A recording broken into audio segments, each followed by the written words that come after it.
ल आयो सलल्ल बाटो भ्यूहरू हेर्नु न क्या दामी छ यार वाउ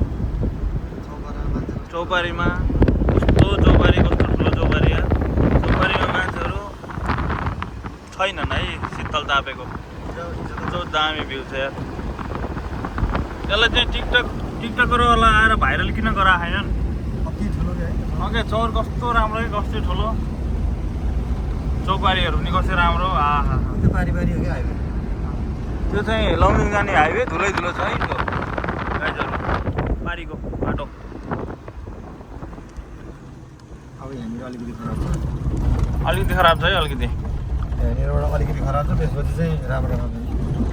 कहाँ गाउँघरहरू बस्नु भएको छ गाई भैँसी चराएर पुरा पहाडी इलाका लोकल हो फेरि लोकल इलाका क्या लोकल लोकल गाई हो फेरि प्योर लोकल गाई लोकल भैँसी लोकल गाई लोकल खसी नो क्रस क्रसै नभएको है फेरि गाई ओहो